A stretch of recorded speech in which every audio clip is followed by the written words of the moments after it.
Hudson County View live and uncut, and I'm your host, the Reflection of Perfection, and your number one selection, John R. Hydus, here to talk the latest and greatest in Hudson County news. So obviously the big topic that has made a lot of rounds across not just New Jersey and Jersey City, but across the river in New York. We even saw the Post pick this one up.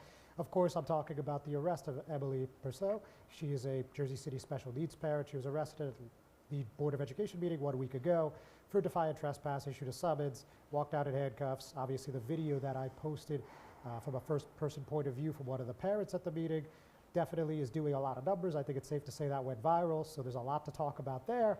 And of course, there's a special Board of Education meeting tonight. So obviously, that's got potential for fireworks, and I'm fortunate today to be joined by one of the Board of Education trustees, that's Natalia Loffe. So I'm sure that's going to be an interesting conversation, so I wouldn't miss that one if I were you. Beyond Jersey City, you know, there's a lot happening. Of course, we still have our 8th District Congressional race. Early voting's already started, and Tuesday is Election Day. And we have that, well, it also relates to the Board of Ed, that whole ban of Musab Ali, the property ban, and through both board action and a court order, which kind of worked within us, you know, synergy of each other, if you will. They are now going to allow him to vote at all locations, which I don't think was ever the point of the ban, but we'll get into that too. We're also going to talk a little bit what's going on in Kearney. They have 4 council seats up for grabs on Tuesday. And we're also going to talk about what's going on in Delaney Hall. Specifically, U.S. Representative Rob Menendez had a very feisty encounter with a heckler. So all that and a whole lot more right after this word from our sponsors. Consumer Carpets, 3408 Kennedy Boulevard in the Jersey City Heights, your one-stop store for residential and commercial floor treatments, carpeting, linoleum, tiles, laminates, hardwood floors, area rugs, remnants, all major brands, all in stock. Free estimates, same-day installation. Consumer Carpets, it's savings, selection, installation. Credit cards and debit cards accepted. Financing available. Consumer Carpets, price to fit your budget, installation to fit your schedule. On the net, at consumercarpets.com. Consumer Carpets, Jersey City, 201-792-2712. Newport, the luxury waterfront community on the Hudson River, offers a quality of life you deserve in one of our many high-rise towers. With amenities such as the on-site Newport Path, light rail, Newport Town Square, 3 playgrounds, dog run, upscale restaurants, retail giants like Kohl's, JCPenney, Macy's, and Target. Morton Williams and Acme Supermarket are just outside your front door. A health and fitness center, skating rink, and medical facilities are also on site. Enjoy the New York skyline from our waterfront and various parks. Manhattan is just one pass stop away, or quick ride through the Holland Tunnel. Nursery and private elementary schools all on site. 12-screen movie theater at the Newport Center Mall. Looking to visit? Stay at the Westin or Marriott Hotel. For more information, visit us at newportnj.com. Make lasting memories to cherish forever. It's incredible. It's you, Newport. Live like you want.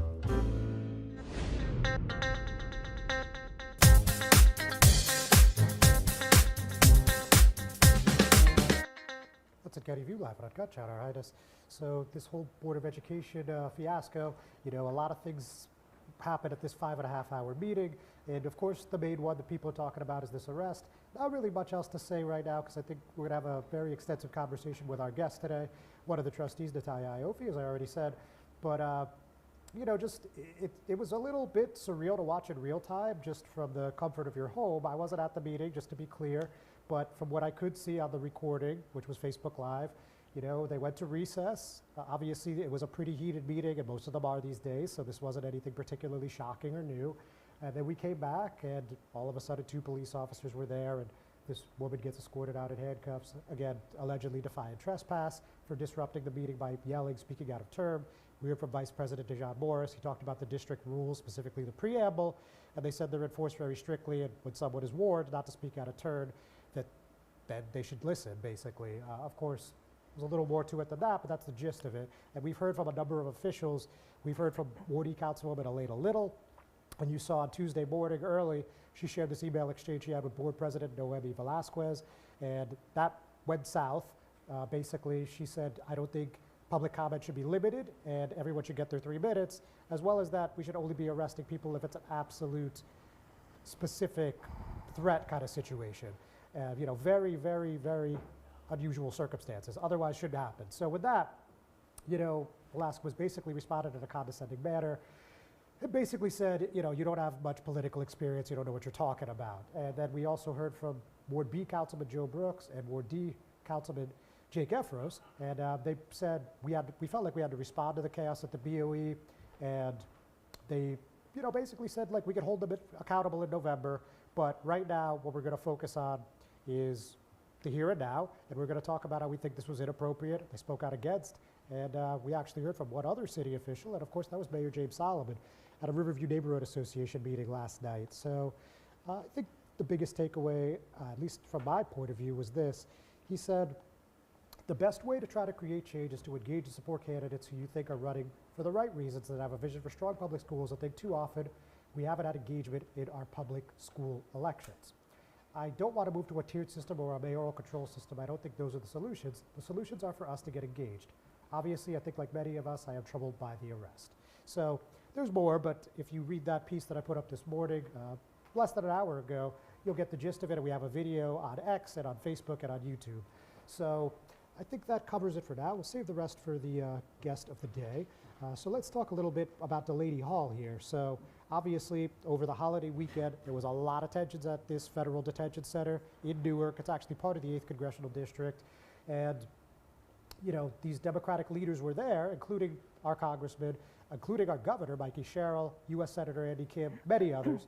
They said that there was a hunger strike, and they said this was due to deplorable conditions at the jail involving sanitary conditions and involving food and things of that nature. So with that said, this independent journalist, his name is Yakov Strasberg, he posted this minute 21-second video of Robin Enders going at it with a heckler. He was a Caucasian gentleman with white hair, and he had an American flag, and he had this sign that said Dayanara Cortez. So the reason that it said that is because she was a woman last year, August specifically, that was killed by a drunk driver who happened to be an undocumented immigrant, and he was yelling at Menendez saying, how's your dad, Congressman? How's your dad, Congressman? And he was ignoring it, but then he said, Congressman, you helped kill Diana Cortez, which obviously escalated the situation quite a bit. And Menendez and him got in a pretty heated discussion. And at the end, Menendez showed his true New Jersey, as I put it, and he said that the exchange went like this. How's your dad? The heckler asked again, and Menendez said, he's fantastic. How about that? F you. He did censor himself. And then he gave him the old New Jersey bird, if you will, the New Jersey salute. And it ended with an interesting exchange. The heckler swore that they got the process they're due. Citizens don't get as much process as illegals. Citizens don't get as much process as illegals. And Menendez, as he's walking away, said, Trump's 2 wives are immigrants, you dumbass. So it's something definitely worth watching, not something you see every day, even in Hudson County. So with that, folks, again, we have a lot to talk about with this Jersey City BOE, so we're going to take a quick break. When we come back, we're going to sit down with Trustee Natalia Loffe.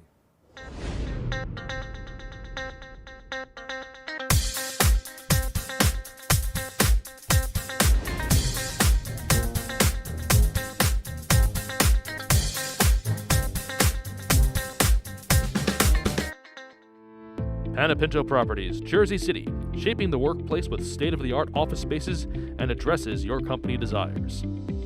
Building residences that define your home environment, adjacent to all modes of transportation with on-site parking available. The right address, the right lease. Call 201-521-9000 or visit online at panepintodevelopment.com. Panepinto Properties, building Jersey City for everyone. Burns Brothers Memorials, Monuments, and Markers, 787 Tunley Avenue, Jersey City. Hudson County's only monument maker, serving all faiths and cemeteries. Design studio and large inventory on site. Cemetery inscriptions and custom orders welcome.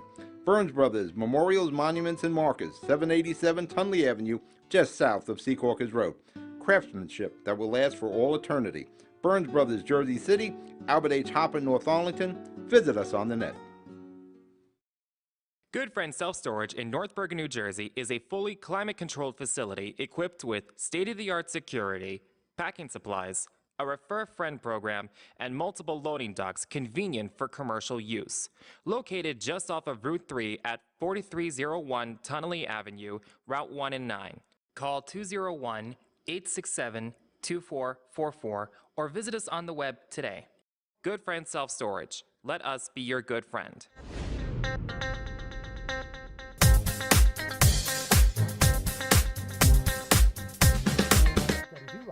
John Arhitis, and as I mentioned a couple times today, fortunate to be joined by Jersey City Board of Education Trustee Natalia Loffe. Natalia, thanks for coming in. Thank you so much, John. Thank you for having me. You're welcome. So obviously the big question on everyone's mind, needless to tell you, is what the heck happened at last week's meeting? You know, everything seemed about at the fever pitch you're used to, I would say. Nothing unusual, and then all of a sudden after recess, things just took a nosedive. So what happened from your point of view? 100%. And thank you for the opportunity, because I want to make it very clear that, you know, today is Thursday and the board has not really, today the board is having a special meeting on this issue. We have not had an opportunity to really get together as a quorum and have a conversation about this and about all the underlying, you know, legalities and what exactly happened because of the long weekend. The meeting was last Thursday, Friday, and then the long weekend. Tuesday was the sunshine announcement, and so here we are today hoping to, you know, get through this to the as best as we can and get to the truth. And so my perspective is, as you said, we had a board meeting. We understand completely that the prevailing issue right now is around special education. That is no one's denying that, and everyone is focused on trying to find improvements and find solutions. And we were having the meeting, the public comment took place, it did get a little loud, we went into recess, we came back from recess, the board president made a statement, you know, asking everyone to come down, which they have, and next thing you know, we're observing 2 officers walking in and you know, approaching an individual, in this case Ms. Pico, and taking her out of the room. We were as stunned as, you know, everyone watching, and today, I mean, just to be very clear, the board does not have the authority to arrest anyone. The board does not, you know, as a whole, does not ask for anyone to be removed. It's the presiding officer's discretion, in which case the presiding officer made no such request on record. The board president? Correct. Meaning like procedurally. So procedurally, it is not possible for the board to have anyone arrested. And so the fact that, the narrative immediately became just that is, it's terrible, it's bad, and it's for us to really counter at this point. What happened to Ms. Pico is awful. I mean, we all empathize, not just myself. I'm a mom of 2 kids that have been raised in the school district. I've spoken at plenty board meetings and council meetings, and I've experienced various situations of, limited public comment, as well as being removed from the chambers, on different occasions. And the issue at hand is so powerful, which no one is denying. And, to have that happen to someone, and I think, I just hope to be clear that it was certainly not because of anything that she said or anything that was said at public comment. Normally, requests for removal happen only if there is a clear threat, which there was none in this case. No one's disputing that. So here we are in this very awful situation, which the board is now kind of being held responsible for this instance. And I understand why, the public uproar is completely understood in this case, and it's going to be for us to try and resolve it, internally. But again, just to make a clarity about the function of the Board of Education versus, let's say, City Council or any other government agency, if you will. We are a volunteer post. We don't have access to district resources, at the drop of a pin, or can force a meeting of this kind, Sure. Off hours. So today hopefully will be our opportunity. All right, so you said a lot, and I think that's all appreciated by parents across the district. But, okay, so the board did ask for the arrest. The board president did ask for the arrest. Fair to say the superintendent did ask for the arrest? Absolutely not. Not to our knowledge. So how does this happen then? That's a great question that we're all asking, and that we will ask again tonight. I mean, because some of this may involve, I can't speak for district personnel at this point, and who may have followed what authority and what order. That is something that can be, today is mostly going to be executive session. As you may know from our proceedings, executive sessions happen for the reasons of personnel discussions or legal matters. In this case, it's a little bit of both. And that's the questions that we'll be asking tonight. So, like yourself, and I'm sure like all the leadership at the board, whether it's the trustees, superintendents, and her office, and so on and so forth, hearing from a lot of parents about this, no surprise to you. And a lot of them have said things along the lines of, why is Vice President John Morris being allowed to act as the president? Why is no one checking this guy? That's a great question, John. And that's something, again, for us to contend with collectively as a team. I think this year we've tried as best as we could to act as a team. I hope that we could regain that momentum, because I think we've done, we've made a lot of strides. I'm a natural bridge builder, and, politically, we try to sometimes mend ways, even with people who we've opposed in the past politically. That is the only way forward here if we want to coexist. So I'd like to be hopeful and think that we could resolve this and reach a consensus of moving forward without these kind of situations happening. That's my best hope on behalf of all of us. And, board president, pretty much like I speak for her in this instance, she's preparing for the meeting, but she gave me, a full blessing to be here and hopefully to also help de-escalate the situation, if it's possible at this point. Well, let's keep our fingers crossed. Yeah. But remains to be seen, and we'll find out at about 5:30 tonight. Absolutely. But Trustee, don't go anywhere. Folks, don't go anywhere. We're going to take a quick break. We'll be right back.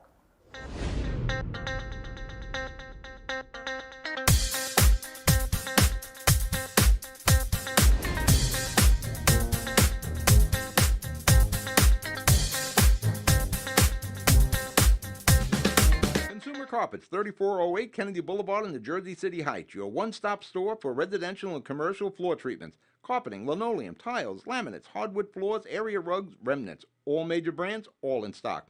Free estimates, same-day installation. Consumer Carpets, it's savings, selection, installation. Credit cards and debit cards accepted. Financing available. Consumer Carpets, price to fit your budget, installation to fit your schedule. On the net at consumercarpets.com. Consumer Carpets, Jersey City, 201-792-2712. Newport, the luxury waterfront community on the Hudson River, offers a quality of life you deserve in one of our many high-rise towers. With amenities such as the on-site Newport Path, light rail, Newport Town Square, 3 playgrounds, dog run, upscale restaurants, retail giants like Kohl's, JCPenney, Macy's, and Target. Morton Williams and Acme Supermarket are just outside your front door. A health and fitness center, skating rink, and medical facilities are also on site. Enjoy the New York skyline from our waterfront and various parks. Manhattan is just one pass stop away, or a quick ride through the Holland Tunnel. Nursery and private elementary schools all on site. 12-screen movie theater at the Newport Center Mall. Looking to visit? Stay at the Westin or Marriott Hotel. For more information, visit us at newportnj.com. Make lasting memories to cherish forever. It's incredible. It's you, Newport. Live like you want.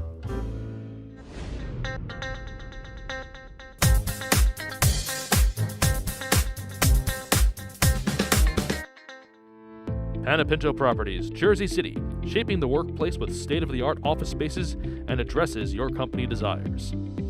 Building residences that define your home environment, adjacent to all modes of transportation with on-site parking available.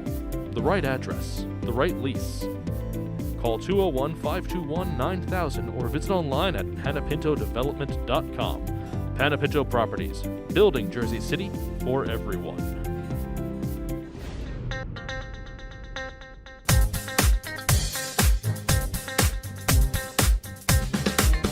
Still here with Jersey City Board of Education Trustee Natalia Loffe. So actually, I was just thinking about it off camera. I think we covered that pretty sufficiently, so we'll move on. So obviously, before all this happened, the hottest controversy at the Board of Ed was the property ban of Musab Ali, the 8th District Congressional candidate and former board president. And you know, you guys made some changes at the Thursday meeting. Of course, most people didn't notice because of what we just talked about. Yeah. Then it went to court on Tuesday, and the judge affirmed that, you know, he could vote at the polling places. You know, Musab has maintained that he didn't have anything to do with this walkout in February, and, you know, the election's going to happen on Tuesday, and I guess that's a long story short. What's going on from your point of view on this situation?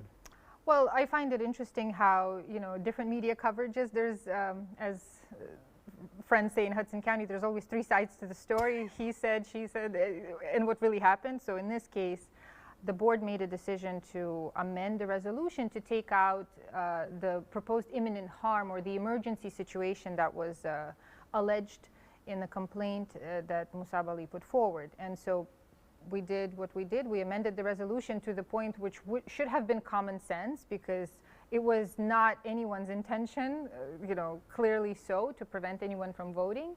And so that was the slight amendment made. The ban is still very much in place. If anything, I think that this situation, this complaint is more indicative of the intentions of just using the school district as either a resource for political ambition or a punching bag, you know, All right, for well, headlines. So what's your opinion? Did he organize the walkout or not? yes, it is my opinion that he organized the walkout. And I think that, you know, people keep talking about evidence. We have seen sufficient social media evidence exchange between students who have continuously referenced him as, you know, the point person. Like, don't worry, nothing, you will have no consequences because Musab Ali will fix everything. You know, that states clearly, and that's just one indicator of multiple other factors. So yeah, we have no doubt, and we stand firm with the ban, because, you know, our responsibility to students is very simple: to not permit free access to those individuals who are adults intending to utilize them for whatever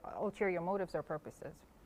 You know, if they're free to protest, and there have been protests in the past, which we have stated, where students have engaged during school hours, but they have a slew of adults to help guide them through that and exercise their rights to free speech, their civil protests, everything. So, you know, the fact that this individual decided to utilize the public school students, or not just public school students, county as well, to make a news splash, that's wrong.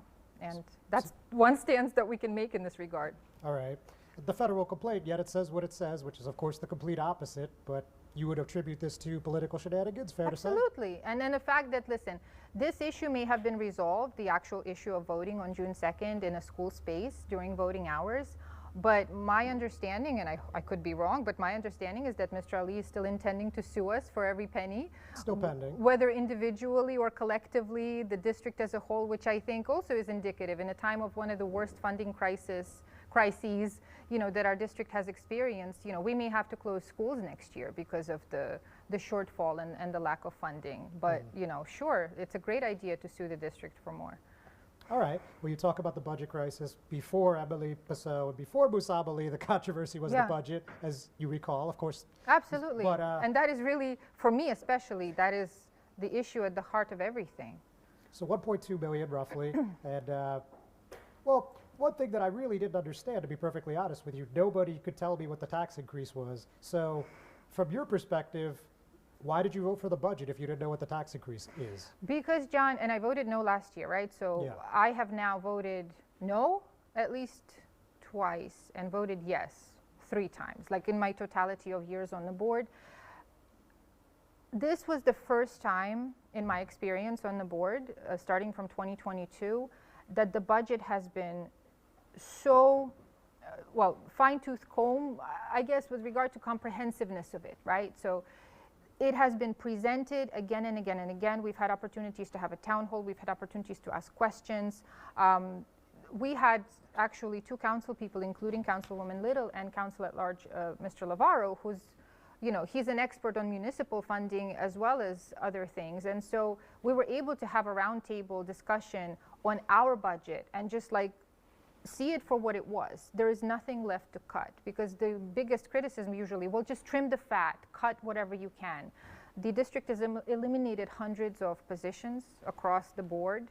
You know, a handful of people, I think, were not renewed as a result of this as well. We just approved a layoff plan at this last meeting. And those are really, again, those are the issues. We had our student representative actually make a statement which was so essential, that our students, our student leaders have written letters, you know, as a testimonial regarding the budget, I mean, regarding the funding cuts and how they impact them on the level of their school as students in this district. And that is something that we are anticipating to bring forward, and that, at least to me, should have been the issue at the heart of our meeting, because we're almost at June. The state is wrapping up their planning with regard to budget and the future, and that is the biggest message that we hope to relay. So at this point, Yeah. my belief from sources that I trust, tax increase is roughly 14.5% from the Board of Education solely. Perhaps. I can't, you know, I'm sorry. I'm not going to pretend that I'm an expert on the exact percentages, because we have been given the information which you saw on the public board documents, and we saw the difference between the banked cap plus the increased levy. You will have seen that the total net valuations of the properties in Jersey City has increased. I saw. Yeah, so that actually helps offset the monthly increase to the individual property owner, because I don't know whether it's because certain properties came out of their abatements, but it's great, but we have no guarantee of it continuing to happen. That increases the levy. So it's not that the Board of Ed manipulates the levy to grow by 100 million. It's because the net valuations have grown, and so the percentage of that grows as well. So that's... I don't think you guys are manipulating anything, but I don't believe that people don't know the number, because if somebody could give me the number, whether it's from, well, whatever source, obviously I don't want to show my hand, somebody knows, and there's an actual formula you can do to calculate it. But with that, we're going to be at time, so look, best of luck tonight. I think you're going to need it. Thank you so much, John. I appreciate it. Thank you for coming, ladies and gentlemen. Thanks for tuning in. We're not done yet. We'll be right back.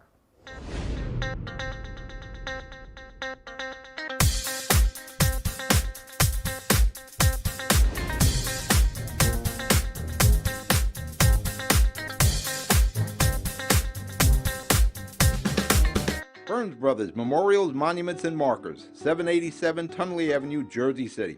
Hudson County's only monument maker, serving all faiths and cemeteries. Design studio and large inventory on site. Cemetery inscriptions and custom orders welcome.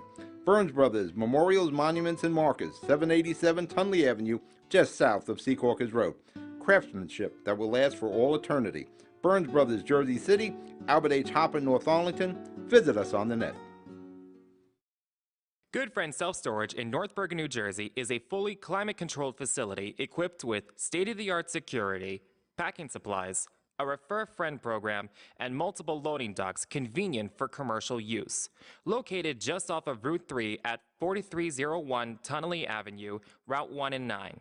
Call 201-867-2444 or visit us on the web today. Good Friend Self-Storage. Let us be your good friend. Consumer Carpets, 3408 Kennedy Boulevard in the Jersey City Heights, your one-stop store for residential and commercial floor treatments, carpeting, linoleum, tiles, laminates, hardwood floors, area rugs, remnants, all major brands, all in stock. Free estimates, same-day installation. Consumer Carpets, it's savings, selection, installation. Credit cards and debit cards accepted. Financing available. Consumer Carpets, price to fit your budget, installation to fit your schedule. On the net at consumercarpets.com. Consumer Carpets, Jersey City, 201-792-2712. Newport, the luxury waterfront community on the Hudson River, offers a quality of life you deserve in one of our many high-rise towers. With amenities such as the on-site Newport Path, light rail, Newport Town Square, 3 playgrounds, dog run, upscale restaurants, retail giants like Kohl's, JCPenney, Macy's, and Target. Morton Williams and Acme Supermarket are just outside your front door. A health and fitness center, skating rink, and medical facilities are also on site. Enjoy the New York skyline from our waterfront and various parks. Manhattan is just one pass stop away, or a quick ride through the Holland Tunnel. Nursery and private elementary schools all on site. 12-screen movie theater at the Newport Center Mall. Looking to visit? Stay at the Westin or Marriott Hotel. For more information, visit us at newportnj.com. Make lasting memories to cherish forever. It's incredible. It's you, Newport. Live like you want.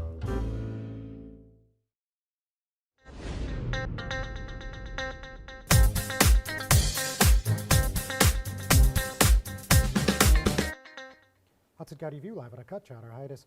A few things now outside of Jersey City before we let you call it a week. So, like I said, next week, Tuesday, we have the Kearney municipal elections, and there's actually 4 council seats. And in Kearney, you actually have 2 council representatives per ward.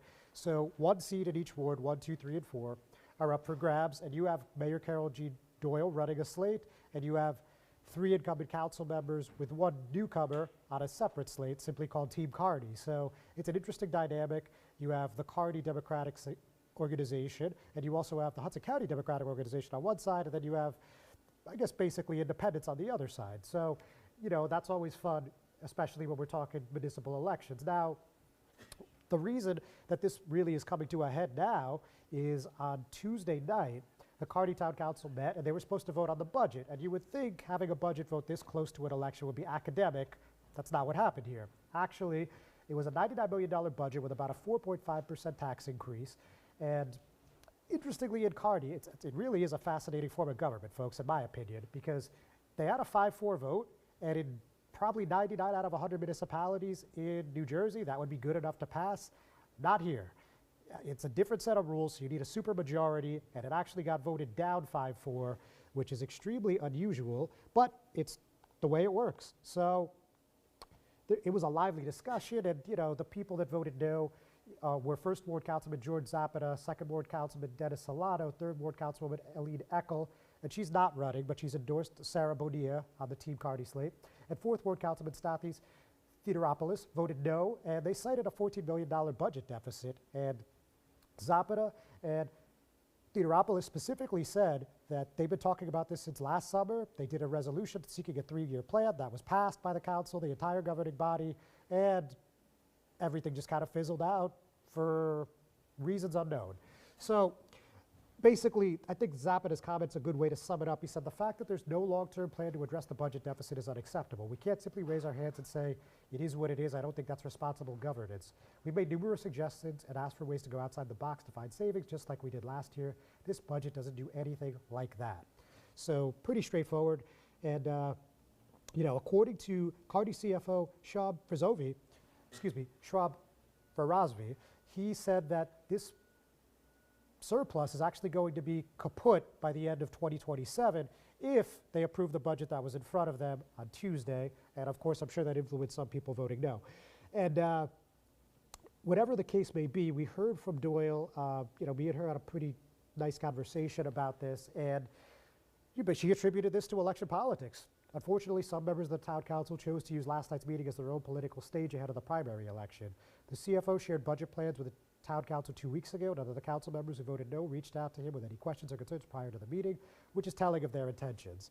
And, you know, just to let you know that the Kearney Democratic Committee / Carol G. Doyle / HCDO slate, you have Zaida Balsap, Zaida Balsar in the 1st Ward, Julio Wankaya in the 2nd Ward, Edmund Shea in the 3rd Ward, and Orlando Miranda in the 4th Ward. So this one looks like it could be a competitive race. Obviously, West Hudson's an interesting place to be right now, and apparently in general, it's just a lot different than other municipalities. So, and on top of that, you got that 9th District Commissioner seat. We have Alex Valdez, the HCDO pick, taking on 2 challengers, one being Harrison Councilman Larry Bennett, and you definitely got a bit of a melee there. So that is going to be fun to watch in West Hudson next week.